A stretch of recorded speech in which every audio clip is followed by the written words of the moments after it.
Oke, selanjutnya nih bagian yang penting juga, yaitu untuk membuat BIM blockage analysis ya. Jadi ini digunakan pada saat kita ingin melihat blocking misal rencana diinstal lokasi baru di mana, kita diminta untuk membuat blockingnya di sini. Pakai script bisa, tapi pakai ini lebih simpel. Oke ya, jadi di sini adalah petanya, gitu ya. Kemudian untuk membuat blocking analysis, kita pertama tentukan lokasinya. Kalau kita udah punya lokasi, kita tinggal isi di sini.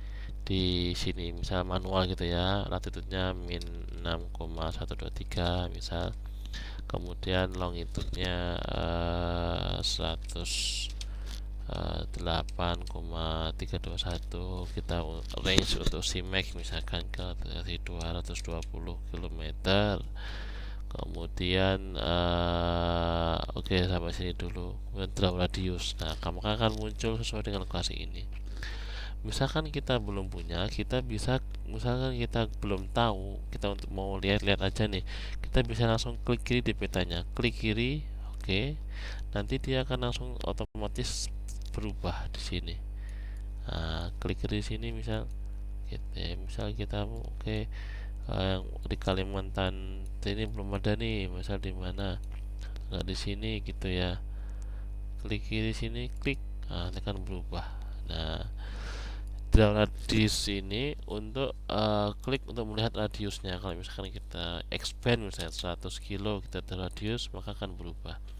Ini pun juga bisa setelah digambar gini ya, setelah ada muncul di peta, ini juga bisa kita geser. Nah, pada saat kita geser, dia radiusnya akan mengikuti sesuai yang ada di sini. Kalau hilang, draw radius lagi aja. Nah, seperti ini ya, gitu ya. Oke, nah, bisa di sini, gitu. Nah, select azimuth ini apa? Select azimuth ini jadi untuk melihat, jadi kan nanti di bagian bawah itu ada cross section dari tirennya. Nah, misal di sini ya. Nanti itu cari azimuth yang apa namanya? Ininya coklat, yang banyak, yang kira-kira blockingnya itu paling signifikan. Blocking paling signifikan disebabkan oleh ketinggian tiren yang tinggi. Nah, ketinggian tiren yang tinggi itu di sini tergambarkan dari yang warnanya coklat yang tinggi ini gitu ya. Nah, kenapa kalau ini diklik select azimuth? Kalau kita klik salah, centang select azimuth, pada saat kita klik kiri di sini, nah ini tidak akan berubah di sini. Tapi kalau kita hilangkan di sini, akan berubah gitu kan. Nah, ini kita klik kiri, misalnya kita nggak tahu ini azimuth berapa gitu ya. Sebenarnya bisa aja kira-kira ya, ini sekitar ini kan ke arah sana kan, ke arah barat, berarti berapa, 270, kita kasih apa kira-kira 300 gitu juga bisa. Nah, kenapa saya buatkan ini untuk yang ini nih, untuk fitur ini nih. Nah, klik kiri ini bisa untuk melihat azimuthnya. Nah, ini kan kelihatan ada jarak dan azimuth nih. Klik kiri, kemudian klik kiri lagi, double klik. Nah, berarti ini di sini kan azimuth 324 gitu ya. Kita bisa masukkan 324. Nah, gitu misalkan. Selanjutnya SRTM. Nah, memilih SRTM. Oke, kita klik kiri, klik dulu centang SRTM-nya. Oke. Nah, bagaimana cara menentukannya? Nah, dilihat lingkaran merahnya ini itu tercakup di berapa SRTM.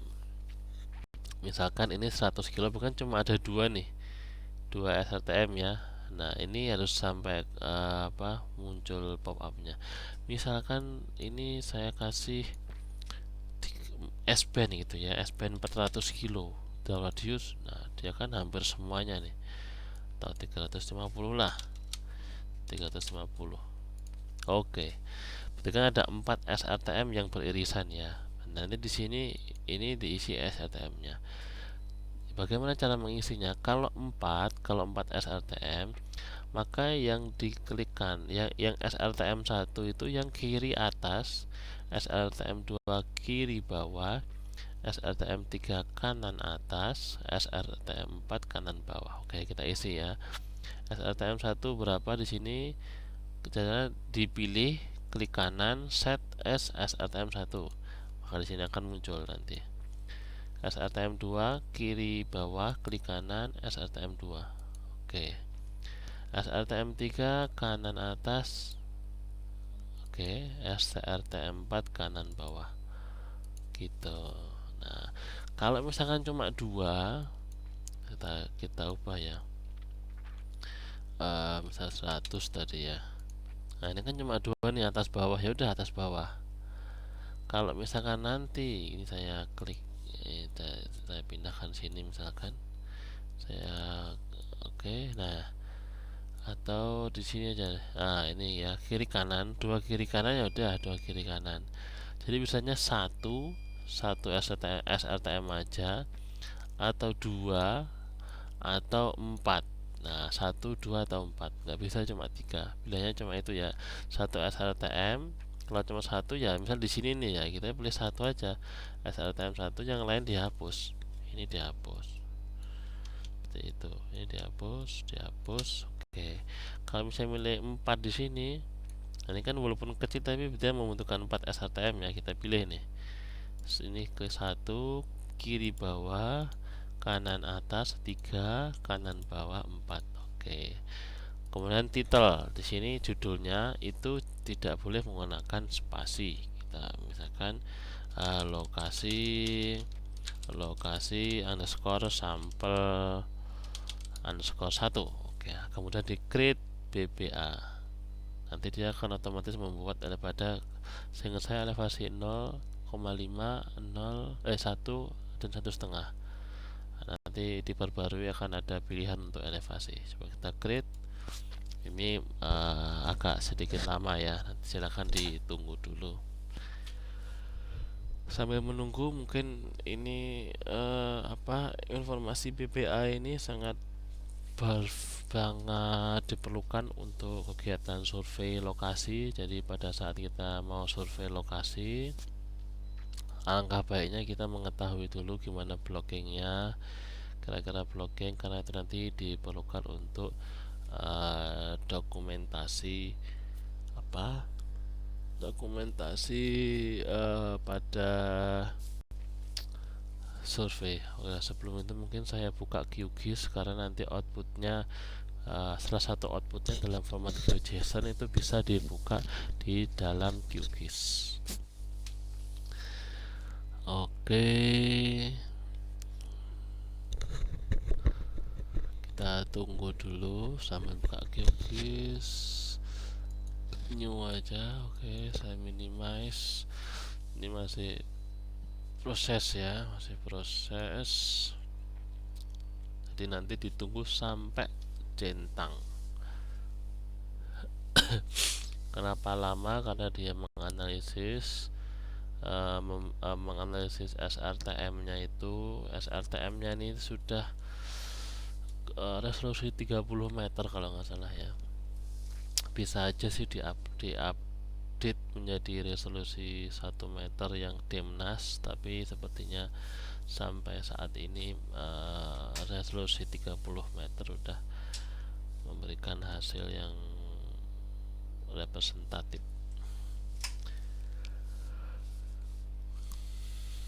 Oke, mungkin ini saya hilangkan. Ini untuk mengukur jarak ya, jarak azimut bisa dalam meter, miles, nautical miles. Ini setelah dihapus, untuk menghapus silang ini diklik lagi biar dia kalau diklik nanti kan dia bikin ini lagi, cari arah lagi. Nah, untuk menghilangkannya ya hijaunya harus diklik lagi biar sampai hilang. Oke, agak lama ya, mungkin saya skip aja. Nanti hasilnya itu berupa seperti ini. Bentar, di folder download sampel. Ini result ini. Nah, ini salah satunya, misalnya Labuan Bajo ya. Nah, ini opsi 1. Oh, dia ternyata apa namanya, elevasi 0, min 1 dan min 2. Ini udah selesai. Oke. Ini dia sudah selesai. Ternyata elevasi min 2, 1 sampai 0. Nanti bisa kita ini ya, bisa kita edit-edit. Nah, ini adalah yang atas, ini ada tirennya. Kemudian yang ini adalah blockingnya. Blocking elevasi min 2, di sini blocking elevasi min 1, di sini adalah blocking elevasi 0. Yang pink ini apa ya, blockingnya. Semakin pink berarti semakin terblocking gitu. Jadi pada elevasi 0 ini blockingnya besar sekali.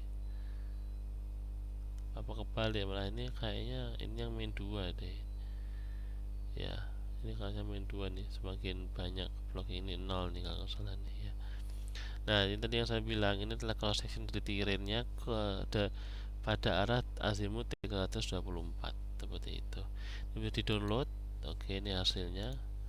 Ini nanti misalkan kita ekstrak. Oke, kita ekstrak ya. Ini tadi berapa, result 22 ya. Result di folder download, kita ekstrak, misal ekstrak here. Nah, ini kan lokasi sampel 1, ini tadi gambarnya yang kita lampirkan pada dokumen survei. Nah, ini bisa dimasukkan ke QGIS semua tadi, QGIS. Ini adalah blockingnya. Ini sorry, kebalik. Kalau ini yang tercover ya, yang tercover. Kita tambahkan data ini ya, peta Indonesia ya. Data GIS. Oke, SHP Lite untuk provinsi. Oke, ini saya taruh di bawah. Ini saya ganti pakai yang ini aja. Mana nih, outline black, apply. Nah, ini lokasi yang tadi kan. Nah, ini nih. Nah, di sini. Salah. Ini yang tercover ya, tercover artinya gitu.